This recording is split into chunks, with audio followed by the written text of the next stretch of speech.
Hello folks, False Prelate here. Just got to level 100 on my druid in the new D4 season, the Loot 2.0 Loot Reborn season. Uh, the goal of this season, stated by the developers, was to increase build diversity and to make the gearing a little bit more streamlined and more interesting. And so this video here is to kind of go through what I think about the changes and then did they hit the mark.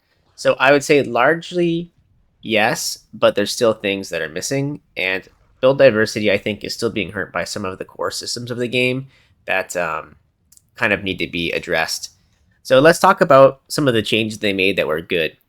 First thing they did was they got rid of the garbage mods that were like, deal damage while you're waiting for your food at Dave & Buster's, and it's good to have those gone. Having really conditional damage modifiers in the game doesn't do anything good for anybody. And what they replaced it with is this tempering system. So I'll show you some of the gear I've got here. Right now I'm doing a wolves build. I've got the, what's it called? The alpha mod here where I get the extra werewolf damage and they turn into werewolves. So I got 3 werewolves here. So you can see here, I've got wolf attack speed. And then I've got, let's see here, wolf damage, companion cooldown reduction, companion damage. There's some things on here that aren't quite perfect because, I just haven't had time to, like, fully gear this guy out. But, like, wolf cooldown reduction, wolf damage, things like that, right? So this is specific to my build, and it's very useful. So that is a big W. Now, if I were to criticize this system, however, the problem is that I think it actually accentuates an already existing issue, which is that there's certain skills in the game that like don't have a lot of mods to support them, and for those skills, I think that it might actually be worse now because there's a lot less generic stats. Although the one benefit is that with the tempering, you can put some generic damage. Let me see, not that one. Yeah, you can get natural finesse and get some generic damage, although it's not as good. Like, for example, the generic 45% damage versus, if I was doing companion, like 180% poison creeper damage, for example. So obviously the specific damage is going to be a lot better, which it should be, but I don't know if that's really the spread that we're looking for here. 45 to 180, maybe there's something in the middle that we can buff this one a little bit so that some of the skills that aren't represented in these here are actually like more viable. So that would be my my first comment. All right, the second thing that was changed was that we got this masterworking system added in. Basically, you just get these ranks. Every rank you get like 5% stats on your item. And then every like 4 ranks, I think it is, you get like 25% stats. So you can see on this one here, I've upgraded it. The wolf attack speed is the one that got the 25%. So it's gone up to now 23.8%. And if I were to just keep on farming the pit and got this up, I could masterwork it quite a bit more. It's only masterworking 4 out of 12 right now. So this has a long way to go. Benefit of this system is that you can really focus on specific mods, and that's really good, especially for like cooldown reduction based builds. The downside of this build, though, is that there's a colossal time investment to farm out all of these things, and then also if you like go to craft one of these and you hit the wrong one, you have to like click this button to like restart all over again, and then you just end up refarming the same thing back out. So it becomes very, very grindy very quickly, and I don't know if that's necessarily a good thing. All right, so then the question is, has this actually fixed build diversity? Now, I think the part of the problem with the build diversity in D4, yes, the damage mods were bad before, but I don't actually think that the reason that the build diversity in this game isn't very good is because of those affixes. I think the reason that the build diversity in the game is bad is because of the Codex of Power and the imbalance between different mods. Like, so for example, I'm using the werewolf mod here. It's 222% more damage. Okay, now this is, it's like 100 and something, but it's doubled because it's on the two-hander. This is a gigantic, massive increase in damage, right? Now, if I wanted to scale ravens, for example, instead of wolves, I couldn't do it very easily because there is no raven legendary. And same thing with poison creeper. There's no poison creeper damage either. So like 2 out of 3 of the companion skills you can't scale very easily. The other thing too is the one of the reasons why this companion build is playable, whereas like the other ones kind of aren't, is because this actually adds the werewolf tag. So if I go into my wolf here, I've got +3 to this, and I get that because I'm able to put on a Mad Wolf's Glee and get the +3 to werewolf skills, and this turns it into a werewolf skill. Okay. Now the problem is none of these other skills have any affixes that give them extra tags. Ravens only has the companion tag. Poison Creeper only has the companion tag. And so if you want to scale these things, almost impossible to scale these things. Even with the added affixes, it's going to be very difficult to scale these things just because like almost none of the legendary affixes work with these skills. So it sucks. It's like I would love to do this Poison Creeper because I think like the base damage on it is like really high, and you could probably still scale it like decently high, but you're going to be like strapped for legendaries to use with it, and you'll end up using like generic legendaries that have like, you know, for example, Edge Masters here. You know, this is just like generic damage as long as you're on full resource, whatever. But like the amount here is 16% multiplier. Well, that's a whole lot less than a 222% more multiplier. So like the difference between these things is just like, it doesn't make any sense.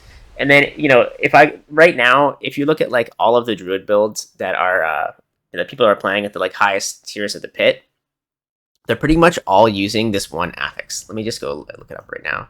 So here's an example of a legendary affix that's like so far above the rest that it kind of like overshadows all of the other options.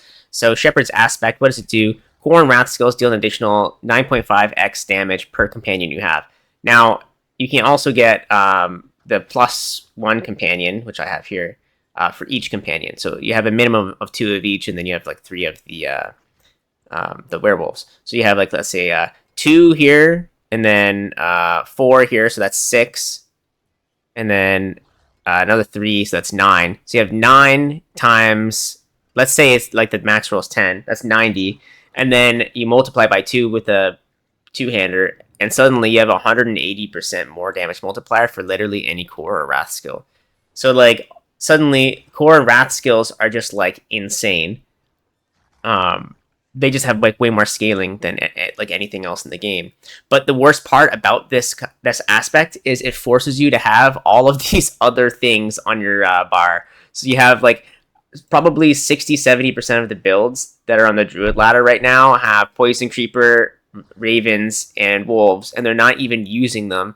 They just have them on their bar so they can use this Shepherd's Aspect. So like, I don't know, there's just like a lot of examples like this where it's like there's some legendary aspects that are so far above the rest that it like completely nullifies all of the other builds that are out there. Because if you want to push high in the pit, which you actually have to get this system going, then you need to use these like busted aspects. And when I say you need to, let me just go over here real quick and I'll show you why I say you need to. Because, you know, somebody could make the argument, oh, well, you know, you could just play at like a lower like tier. Well, no, because if you want to get past like tier 4 on this masterworking, you have to get so you start off with Obsight, right? And then at tier 31 you get Ingolith. And this is like, I think it's like 100 and level 140 mobs or something like that. And then to get higher than that, like down here, which I haven't even got to yet, that's like a whole nother level to get past the like tier 8 or whatever. So if you can't clear any of these because you run out of time or you're like dying constantly because you have like bad legendary affixes, then it feels bad and you feel pressured to use those aspects that are better because you actually can't upgrade your legendaries to their like maximum potential unless you're able to get up there in the tier. So it's like, it's got this weird kind of feel where it's like, if I want to play an off meta build, I have to like first play an on meta build to climb the pit to upgrade the gear that I'm going to put on for my off meta build. So it's like, it makes no sense.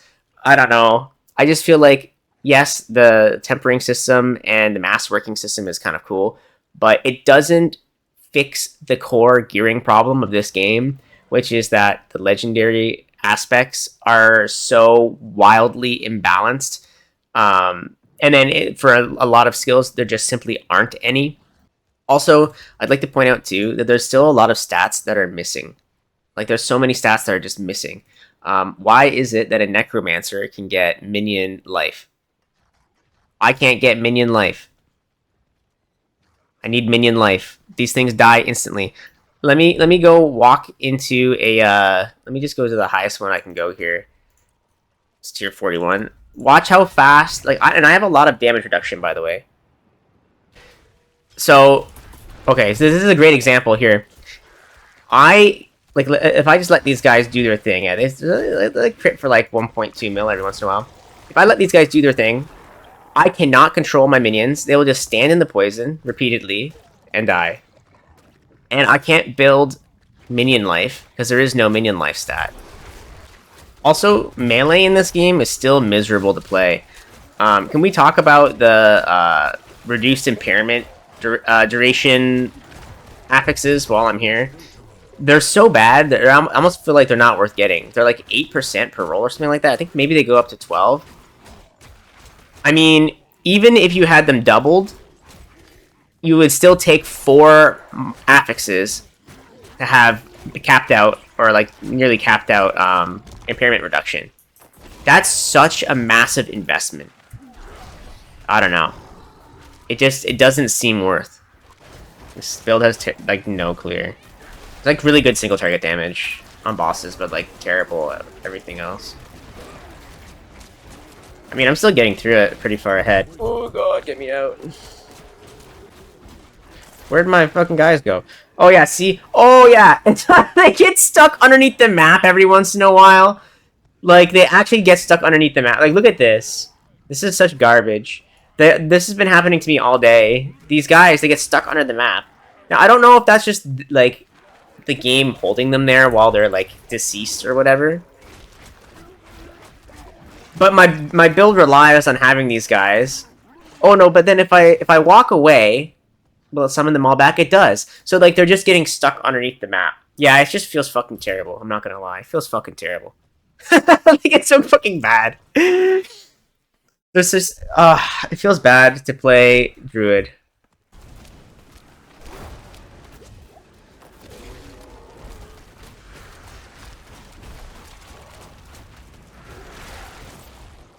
I'm not ready yet.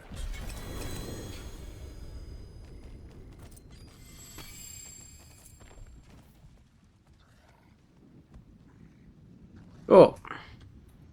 Alright, so my build can do up to tier 41, whatever. Alright, so what's my suggestion here? So first things first, I think that they need to add in more legendary aspects. If it's going to be the case that legendary aspects are what like enables builds and enables certain skills to work, then all the skills need to have them. It's not acceptable to have like no affixes for ravens, no affixes for poison creeper that like increase their damage or make them different in some sort of way. Like I want to play these builds. There's not that many skills in this game. There's really not that many skills in this game. You look at a game like PoE, and you know, especially after the last update they did where they added in all the transmuted gems or whatever. Like every gem has like multiple different versions of itself. You can like link different skills and supports together to like completely change the way that they play. I think for a game that's like this, that like, I mean, really, you look at the skill tree, there's not that many skills on it. Each skill only has like 2 little selections to change them in a slight way, and then like the way that the most of the other skills are changed are from legendary powers. But it's like if you're going to build a system that revolves around legendary aspects, kind of like changing the way that the skill feels, then you need to have it for all of them. It's not okay that you've got all of these skills that are just basically unplayable just because they don't have support from legendary aspects. And then also, you can't have legendary aspects that are giving like 200% more damage. You just can't, because it just completely overshadows every single other aspect in the game and just makes the skills completely broken. Yeah. So that's my thought on it. The TLDR there is the tempering system and the masterworking system are on the right track, but we need more tempering stats. The masterworking is too grindy, and it needs to be just like slightly reduced in grindiness. I think maybe give us a little bit more of the like opticite or whatever, and reduce the gold cost. Um, and fix the legendary powers. Give me more to work with. Make sure that every skill in the game has something that, either increases the damage or changes the way that the build plays in some way. Yep, that's it for me today. If you like the video, shoot a comment down and give me some love. Thanks, guys, and I'll see you later.